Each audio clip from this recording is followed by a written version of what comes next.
This isn't revenge. It's restoration. The wrench slipped from my trembling fingers and clattered onto the concrete floor of my garage, the sound echoing like a crack of thunder in the cramped space. My autoimmune flare-up had been building all morning, turning my joints into rusty hinges and my muscles into wet concrete. I gritted my teeth and bent to retrieve the tool, fighting the fire that shot up my spine. Jesus Christ, Eli, you can't even hold a wrench properly anymore. Kelsey's voice cut through the garage like a blade dipped in acid. My wife stood in the doorway, her nurse's aide scrubs wrinkled from her shift, arms crossed, wearing that expression I'd grown to hate, the one that said I was a disappointment she was forced to endure. Real men don't lie down just because they're tired, she continued, stepping into my workspace.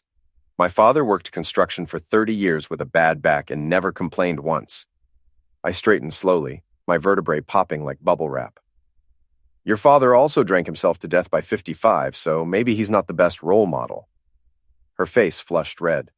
At least he provided for his family instead of sitting around collecting disability checks like some kind of welfare queen. The familiar rage bubbled up in my chest, but I swallowed it down. Getting angry would only make the flare worse, and she knew it. Kelsey had perfected the art of kicking me when I was already down. I'm trying to fix the lawnmower, I said, gesturing at the disassembled Craftsman spread across my workbench. You know, being productive. Productive? She laughed, the sound sharp and ugly. Eli, you've been fixing that piece of junk for 3 weeks. Just admit you can't do it anymore and hire someone who actually knows what they're doing. I picked up the wrench again, my hand steadier now that anger was overriding the pain. I know what I'm doing. I was a contractor for 15 years before this disease decided to make my life interesting. We're being the operative phrase. Kelsey moved closer, and I caught a whiff of her perfume mixed with hospital antiseptic. That was before you became a professional invalid. The words hit like a physical blow. I'd heard variations of this speech dozens of times over the past 2 years, ever since my rheumatoid arthritis diagnosis had forced me into early retirement. But it never got easier. You know what? I set the wrench down carefully, fighting the urge to throw it. I think I'm done for today. Of course you are. It's barely noon and you're already giving up. Kelsey shook her head in disgust. I'm going to Tina's after work. Don't wait up. She turned and walked away, her footsteps echoing across the concrete. I listened to the kitchen door slam, then the sound of her Honda starting up and pulling out of the driveway. Only then did I allow myself to sink onto my work stool, my body finally giving in to the exhaustion. The garage felt suffocating suddenly, filled with the ghosts of projects I'd never finish and dreams I'd never achieve. Tools hung on pegboard walls like museum pieces from a more capable version of myself. The half-restored 1967 Camaro in the corner mocked me with its primer gray silence. I pulled out my phone and opened the voice recorder app, something I'd started doing during Kelsey's worst tirades. My lawyer had suggested it during the initial consultation I'd had 6 months ago, the one I'd never told Kelsey about. Day 43, I said quietly. Kelsey called me a welfare queen and a professional invalid. Suggested I hire someone else to fix a simple carburetor issue because I'm too incompetent. This was after I'd been working for 3 hours straight during a flare-up. I stopped the recording and saved it to my growing collection. 43 separate incidents of verbal misuse, each one carefully documented with date and timestamps. My lawyer said I'd need evidence if things ever went south, and Kelsey was providing plenty. My phone buzzed with a text from Liam, my best friend since high school. Beer tonight? Jenny's working late. I typed back, can't. Kelsey's going to Tina's, and I'm having a bad day. All the more reason. Come on, man. You can't let her keep you locked up in that garage. He was right, of course. Liam usually was. The former Marine had a way of cutting through BS that I envied. But the thought of dragging myself to Murphy's bar and pretending everything was fine felt overwhelming. Maybe tomorrow, I replied. Your funeral. But Eli, don't let her win. Don't let her win. Easy for him to say. Liam's wife, Jenny, actually liked him, supported him, treated him like a partner instead of a burden. They had the kind of marriage I'd thought Kelsey and I would have when we'd exchanged vows 8 years ago. I looked around the garage again, taking inventory of my kingdom of broken things. The lawnmower sat disassembled on the bench, its carburetor cleaned and ready for reassembly. Despite what Kelsey thought, I knew exactly what was wrong with it. The float needle was sticking, causing it to flood. A $15 part and 20 minutes of work. But she was right about one thing. I had been dragging the repair out for weeks, not because I couldn't fix it, but because it gave me something to do, a reason to hide in the garage where her words couldn't follow me. I picked up the wrench again and got back to work. The familiar motions of turning bolts and fitting pieces together helped quiet the storm in my head. This was something I could control, something I could fix. Unlike my marriage, unlike my health, unlike the slow-motion disaster my life had become. The carburetor went back together smoothly, muscle memory guiding my hands even when my joints protested. I'd rebuilt hundreds of these over the years, maybe thousands. Kelsey could call me a lot of things, but incompetent wasn't one of them. As I tightened the last bolt, I heard Mrs. Duffy's voice drifting over the fence from next door. She was talking to someone, probably her sister Margaret, who visited every Tuesday. "That poor Parker boy," she was saying, "working out there in his garage even when he can barely stand up straight. And that wife of his, driving off every day like she's escaping from prison." "Kelsey always seemed nice enough to me," Margaret replied. Mrs. Duffy snorted. "Nice? Honey, I've heard her yelling at him through the windows. Calls him names that would make a sailor blush. And I've seen that fancy truck parked in their driveway when Eli's at his doctor appointments." My hand stilled on the wrench. Fancy truck? We didn't own a truck. Kelsey drove the Honda, and I had my old Ford pickup. "What kind of truck?" Margaret asked, voicing my own question. "Red Chevy Silverado with those chrome wheels. Belongs to that Brent fellow who owns the auto shop on Main Street. Good-looking man, but married with 2 kids." The world seemed to tilt sideways. Brent Collier owned the only independent garage in town, a guy I'd known peripherally for years. He'd always struck me as the type who thought his good looks and charm made him irresistible to women. Apparently, he'd been right about at least one woman. I set the wrench down with exaggerated care, my mind racing. Kelsey had been working late more often recently, going to Tina's house after her shifts, taking weekend trips to visit her sister in Portland. I'd attributed it to her needing space from my illness, from the stress of watching me struggle. Now those absences took on a different meaning. "How long has this been going on?" I whispered to myself. Mrs. Duffy's voice carried clearly over the fence. "Oh, months now. Started right around the time Eli had that bad spell and ended up in the hospital. Shameful, if you ask me. Man's fighting for his health and his wife's running around on him." I felt something cold and hard settle in my chest, like a stone dropping into still water. The hospital stay had been 3 months ago, during my worst flare-up yet. I'd spent 5 days getting IV steroids and adjusting medications while Kelsey had supposedly been working double shifts to cover the bills. Apparently, she'd been covering something else entirely. My phone was in my hand before I'd consciously decided to call her. It rang 4 times before going to voicemail. "Hi, you've reached Kelsey. I'm probably saving someone's life, so leave a message." The cheerful, professional tone made me want to throw the phone against the wall. Instead, I hung up and scrolled through my contacts until I found Tina's number. "Hello?" Tina's voice was cautious. She'd never liked me much, always treating me like an accessory to Kelsey's life rather than a person in my own right. "Hey, Tina, it's Eli. Is Kelsey there?"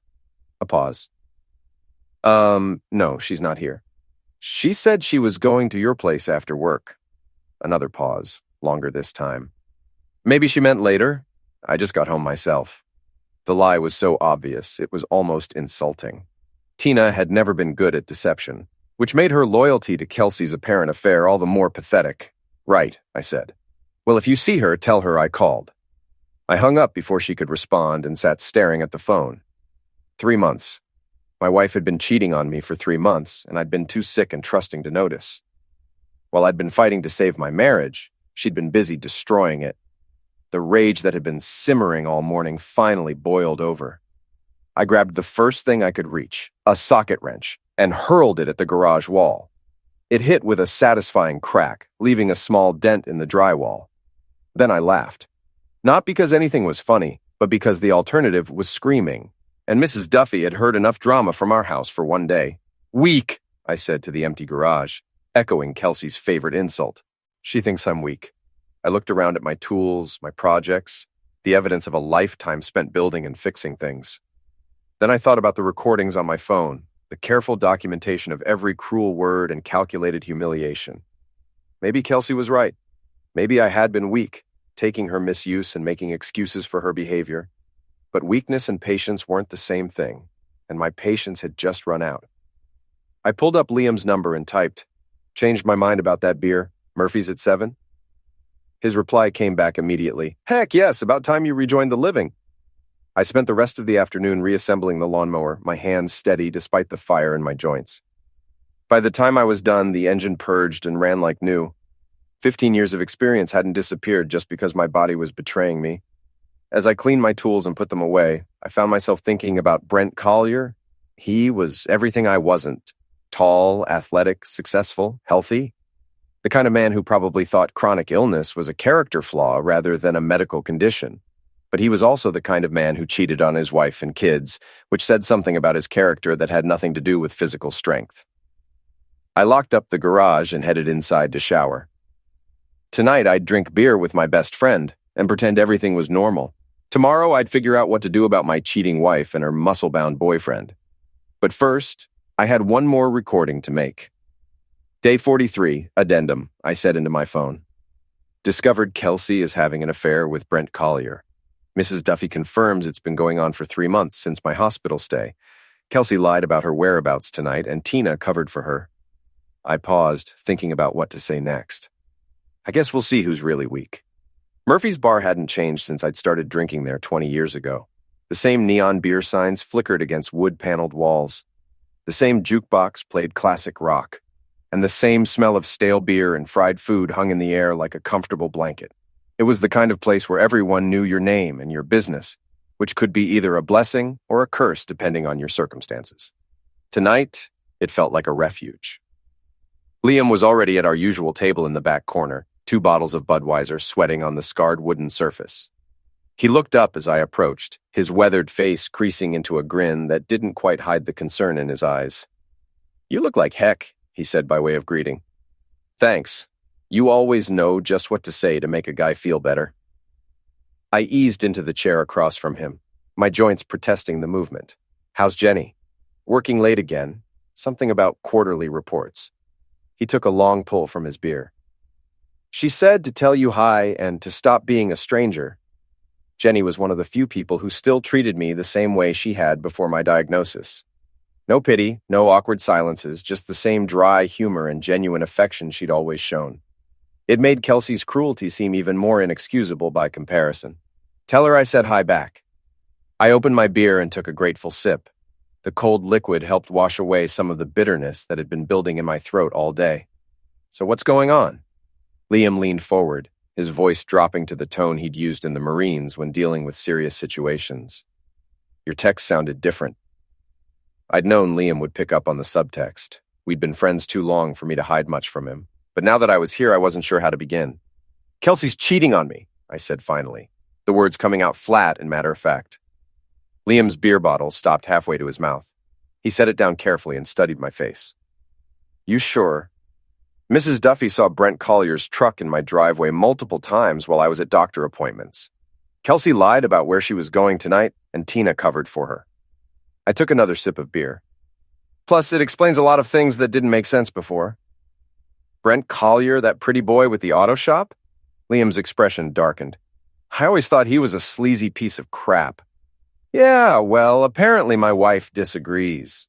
We sat in silence for a moment, the sounds of the bar washing over us. Someone was playing pool in the front room, the crack of balls echoing off the walls. The jukebox was playing Born to Run, which felt ironic given my current situation.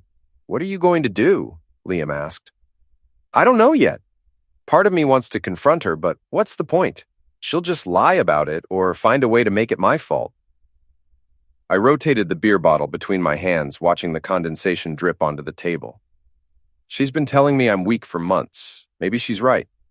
"Bees," Liam's voice was sharp enough to cut glass. "You're dealing with a chronic illness that would put most people flat on their backs. And you're still working, still maintaining your house, still trying to save a marriage that probably isn't worth saving. That's not weakness. That's strength. Tell that to Kelsey. Forget Kelsey." The vehemence in his voice surprised me. "Sorry, but I'm tired of watching her tear you down. You deserve better than that." Before I could respond, a familiar laugh cut through the bar's ambient noise. I turned toward the sound and felt my stomach drop. Kelsey was sitting at the bar with Tina and two other women I recognized from the hospital where she worked. She was wearing the same scrubs she'd had on earlier, but she'd touched up her makeup and let her hair down. Well, crap, Liam muttered, following my gaze. Want to leave? No. The word came out harder than I'd intended. I have as much right to be here as she does.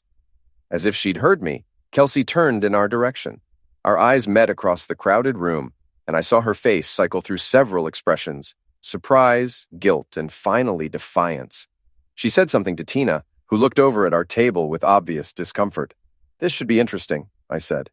Kelsey slid off her bar stool and walked toward us, her movements deliberately casual.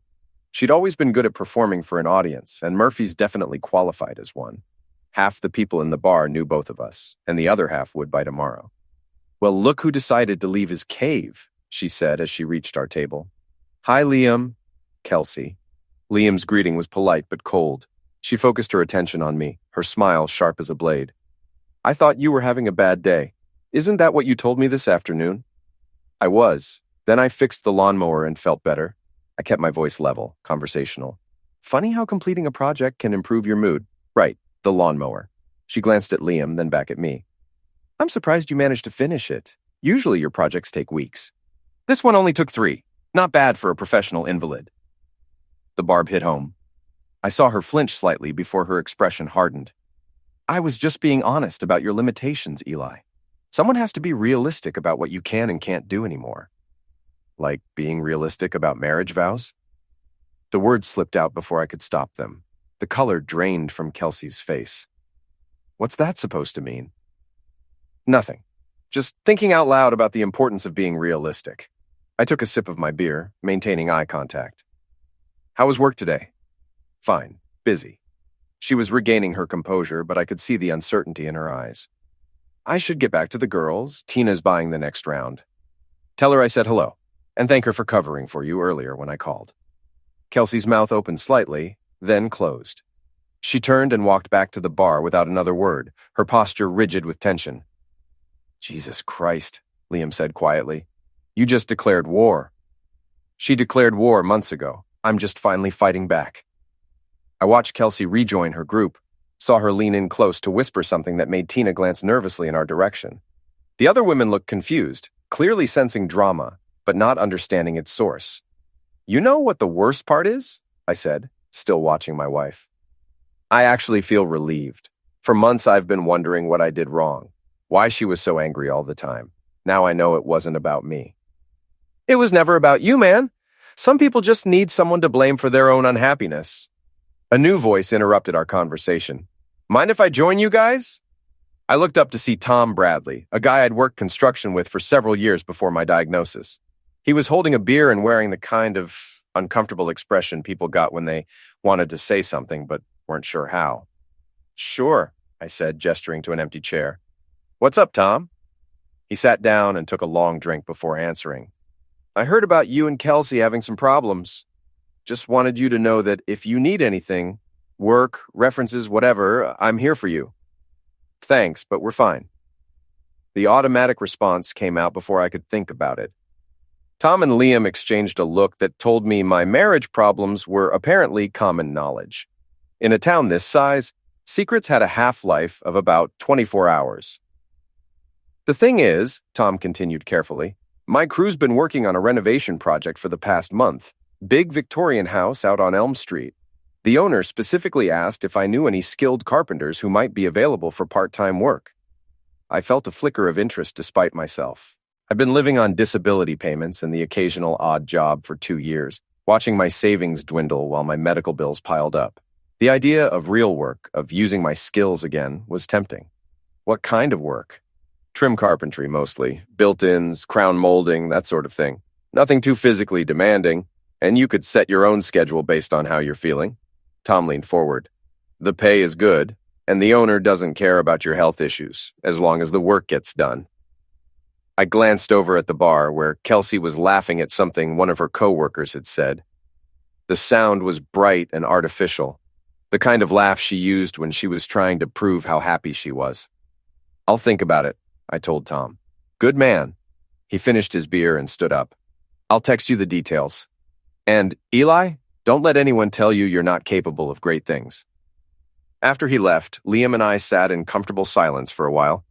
The bar was getting busier as the evening wore on, filling up with the usual mix of blue-collar workers, retirees, and 20-somethings looking for cheap drinks and good music.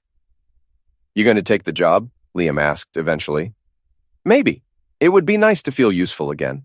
You've always been useful. You just forgot for a while." I was about to respond when I noticed Brent Collier walk through the front door. He was everything I'd expected. Tall, broad-shouldered, with the kind of confident swagger that came from never being told no. He wore jeans and a tight t-shirt that showed off his gym-sculpted physique, and his dark hair was styled with the kind of casual perfection that took serious effort to achieve. He scanned the room until he spotted Kelsey at the bar, then made his way over to her group. I watched him slide up behind my wife, his hand briefly touching the small of her back in a gesture that was intimate and possessive. "Son of a witch," I muttered. Liam followed my gaze, and his jaw tightened.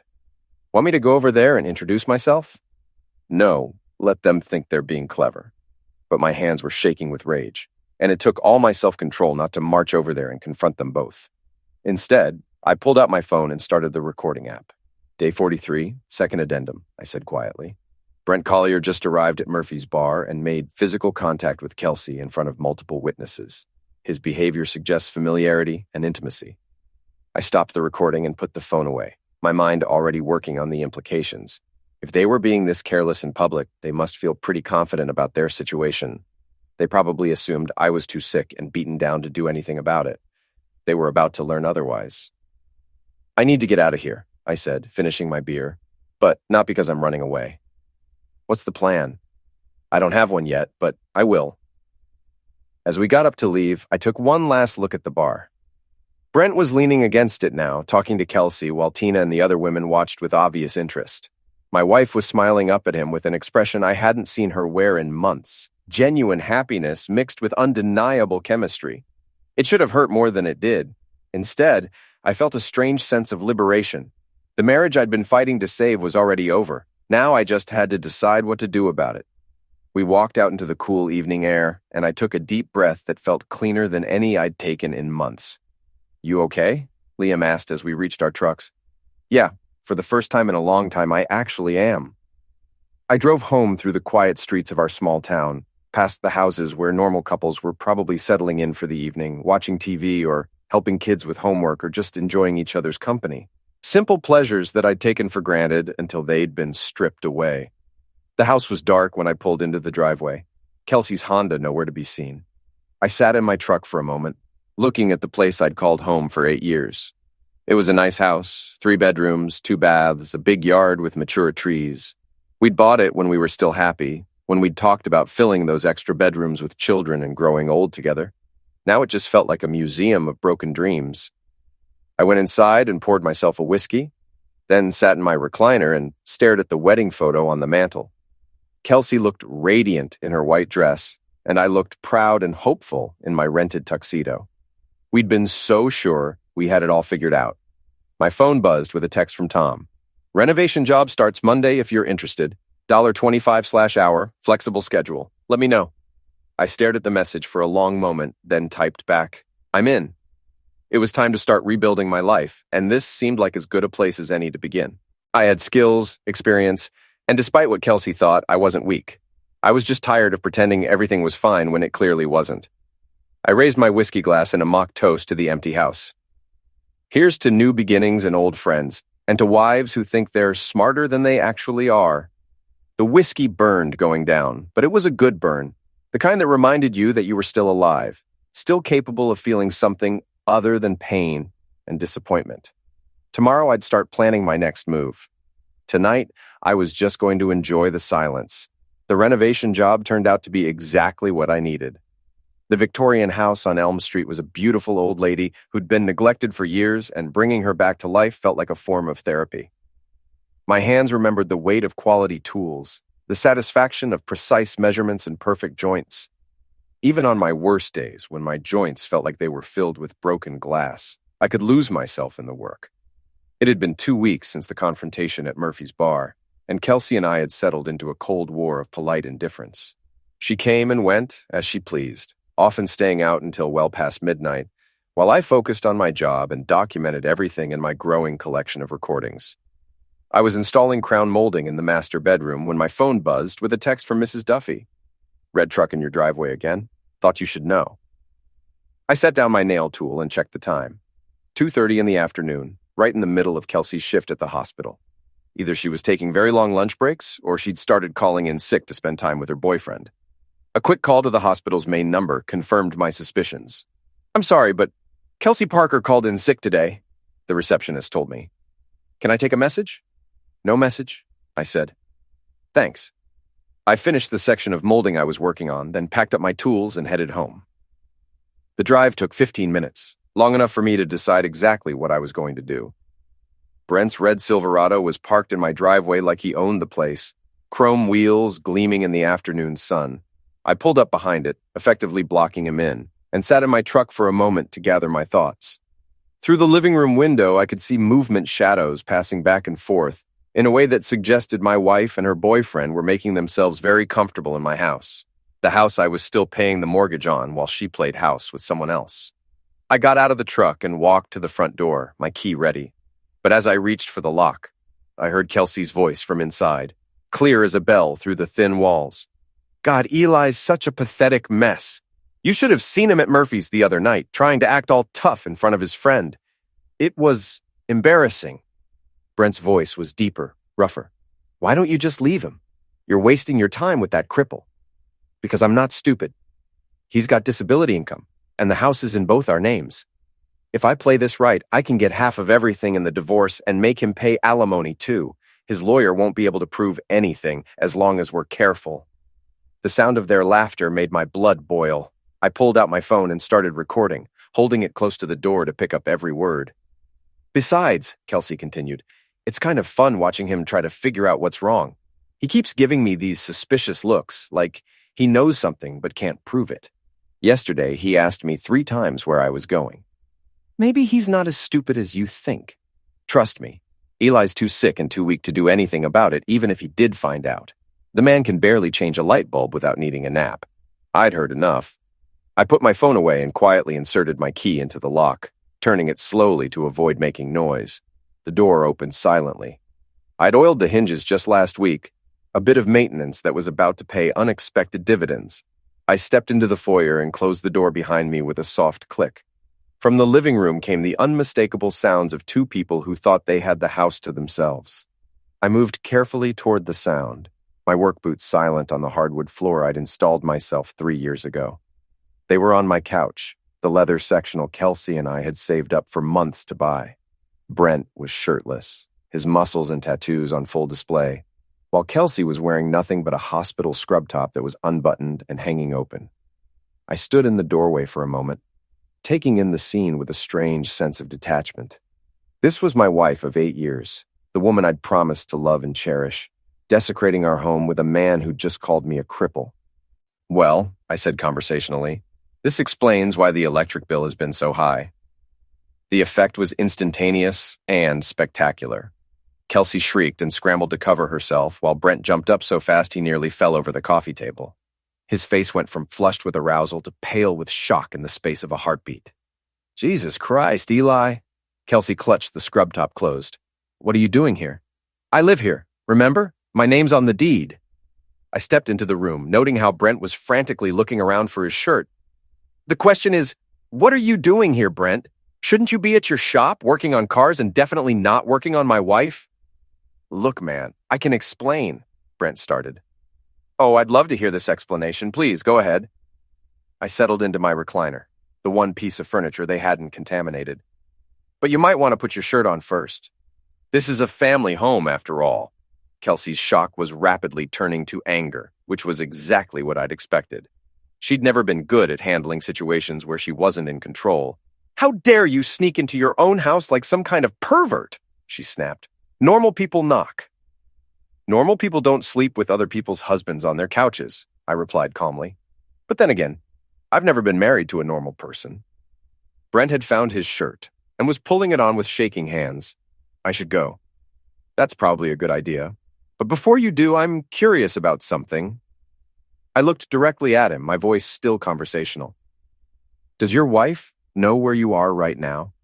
His face went even paler. My wife doesn't have anything to do with this. I disagree. I think she has everything to do with this. Just like I do. I pulled out my phone and held it up. I've been recording this whole conversation, by the way. Amazing what modern technology can do. You can't record people without their permission. Kelsey was on her feet now, her face flushed with rage and embarrassment. That's illegal. Actually, it's not. Maine is a one-party consent state, which means as long as one person in the conversation knows about the recording, that would be me. It's perfectly legal. I smiled at her. You'd know that if you'd bothered to consult a lawyer before you started planning to take me for half my assets. The silence that followed was deafening. Brent looked like he wanted to crawl under the furniture, while Kelsey's mouth opened and closed without any sound coming out. That's right, I continued. I heard your little strategy session. Very enlightening. I had no idea you thought I was too weak and stupid to figure out what was going on. Eli, listen, Kelsey started. No, you listen. I stood up, and both of them took an involuntary step backward. I've been listening to your insults and misuse for months, telling myself that you were just stressed, that you'd get better once I got better. But you don't want me to get better, do you? You want me weak and sick and dependent so you can play the long-suffering wife while you sneak around behind my back. It's not like that. It's exactly like that. I turned to Brent, who was edging toward the door. And you're married with kids, right? 2 daughters, if I remember correctly. What do you think they'd say if they knew Daddy was spending his afternoons screwing sick men's wives? You don't know anything about my family, he said, but his voice lacked conviction. I know more than you think. Small town, remember? Everyone knows everyone else's business. I smiled at him. Or they will soon enough. Brent looked at Kelsey, then back at me. This is messed up, man. I'm out of here. He headed for the door, but I called after him. Hey, Brent, you might want to move your truck. You're blocking my driveway. After he left, Kelsey and I stood facing each other in the wreckage of our living room. She'd managed to button her scrub top, but her hair was still disheveled and her makeup was smeared. She looked smaller somehow, diminished by being caught in such an undignified position. How long? I asked. How long what? Don't play stupid, Kelsey. How long have you been cheating on me? She lifted her chin defiantly. Since your first hospital stay, 3 months. The honesty was almost refreshing after so many lies. Why? Because you're not the man I married anymore. You're sick and weak and you can't do any of the things you used to do. I'm 32 years old, Eli. I'm not ready to spend the rest of my life taking care of an invalid. So you decided to find someone who could take care of you instead. Brent makes me feel alive again. He's strong and healthy and successful. He doesn't spend half his day lying in bed feeling sorry for himself. I nodded slowly. And the plan was to string me along until you could divorce me and take half my stuff? Her silence was answer enough. Well, I said finally, I guess that's not going to work out the way you hoped. What do you mean? I held up my phone again. I mean, I've got 3 months' worth of recordings of you yelling at me, belittling me, plus today's little confession about your affair and your plan to defraud me in a divorce. I've also got witnesses who've seen Brent's truck here multiple times, and now I've got photos of the two of you in a compromising position. Kelsey's face went white. You took pictures? The phone was recording video the whole time. High definition, too. I smiled at her. Technology really is amazing. You bastard. Maybe, but I'm not a cheating, lying, cruel bastard. There's a difference. She grabbed her purse and headed for the door, pausing only to throw one last insult over her shoulder.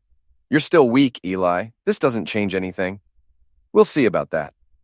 After she left, I sat back down in my recliner and looked around the living room. The couch would have to go. I'd never be able to sit on it again without thinking about what I'd witnessed today. But that was a small price to pay for finally knowing the truth. I called my lawyer and left a message, then sent copies of the recordings to my personal email account as backup. Finally, I called Liam.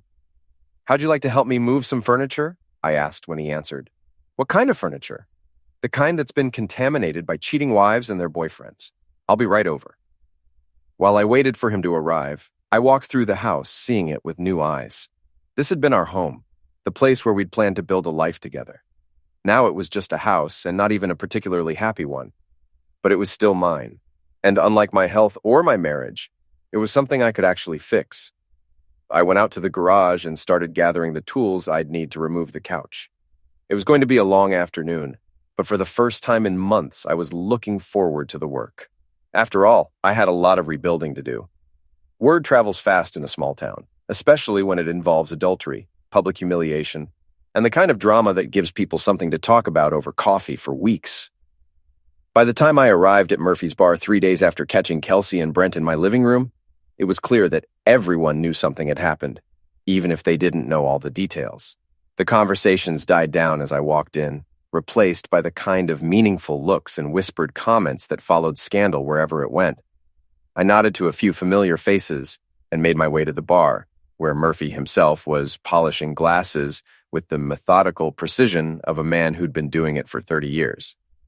"Eli," he said by way of greeting, "heard you've been having some excitement." "You could say that."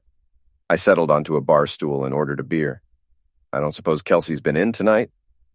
"Haven't seen her since Tuesday. But Brent Collier was here about an hour ago, looking like someone had run over his dog." Murphy set the beer in front of me and leaned against the bar. "Word is his wife found out about his extracurricular activities." I felt a grim satisfaction at that news. "How'd she find out?" "Anonymous tip, from what I heard. Someone sent her photos and audio recordings." Murphy's expression was carefully neutral.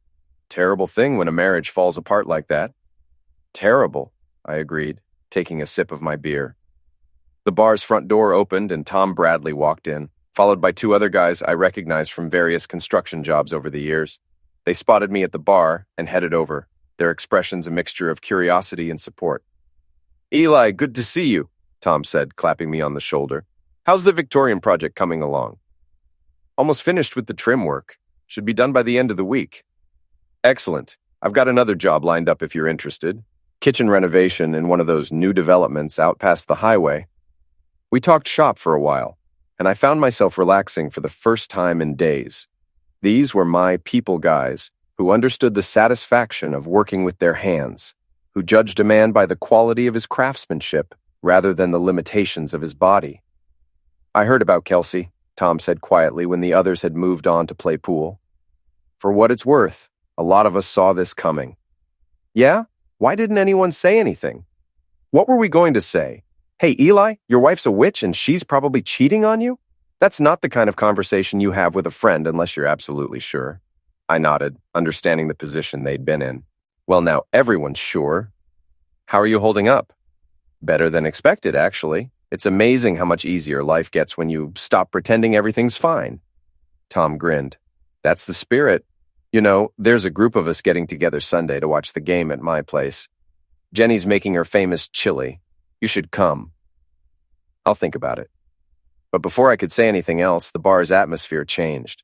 Conversations stopped mid-sentence, and I could feel the attention of everyone in the room shift toward the front door. I turned to see what had caused the disturbance and felt my jaw clench. Kelsey had just walked in, and she wasn't alone. Tina was with her, along with two other women from the hospital.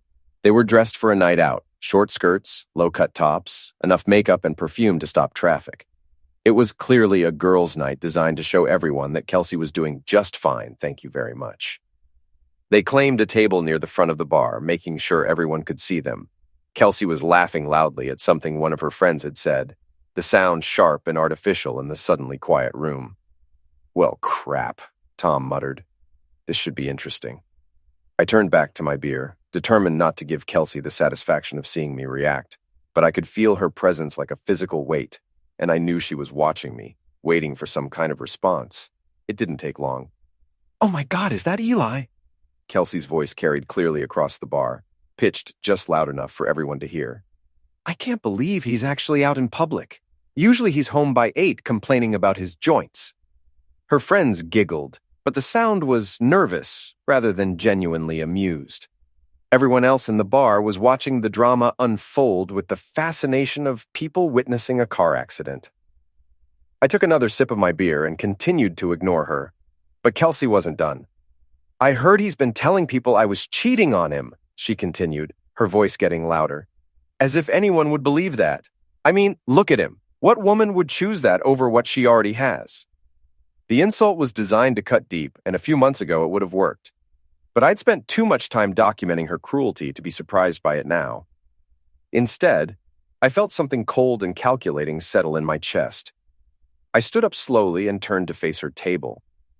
The entire bar fell silent, everyone waiting to see what would happen next. "You're absolutely right, Kelsey," I said, my voice carrying clearly in the quiet room. "No woman would choose me over what you already had. That's why you chose Brent instead." Her face went pale, but she recovered quickly. "I don't know what you're talking about." "Sure you do. You chose Brent Collier, the married father of two who owns the auto shop on Main Street.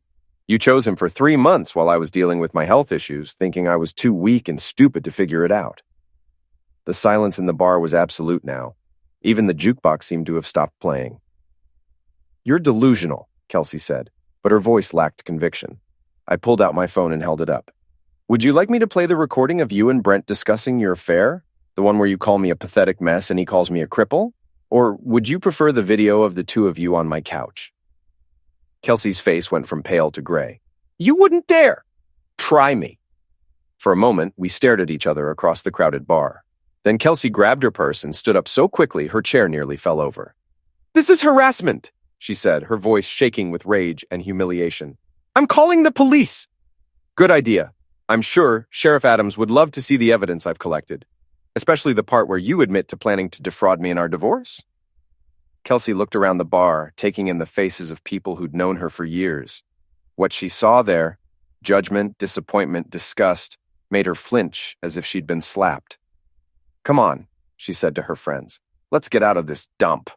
But her friends were looking at her with expressions that ranged from shock to embarrassment. Tina, who'd been covering for Kelsey's affair, couldn't even meet her eyes. "Actually," one of them said quietly, "I think I'm going to stay. I need to talk to some people about what I just heard." The betrayal hit Kelsey like a physical blow. She looked around the table, realizing that her support system was crumbling in real time. "Fine," she said. "I don't need any of you."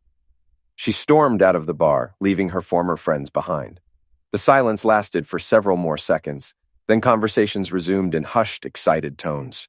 I turned back to the bar and finished my beer, my hands surprisingly steady. Tom was staring at me with something that looked like admiration. "Jesus Christ, Eli, that was brutal." "She started it. I just finished it." Murphy appeared with another beer, waving away my money. "This one's on the house. I haven't seen a takedown like that since my Navy days." Over the next hour, a steady stream of people approached me to offer support, share their own stories about Kelsey's behavior, or just to say they were glad I'd finally stood up for myself. It was like a dam had burst, releasing years of accumulated resentment and disapproval that people had kept to themselves out of politeness.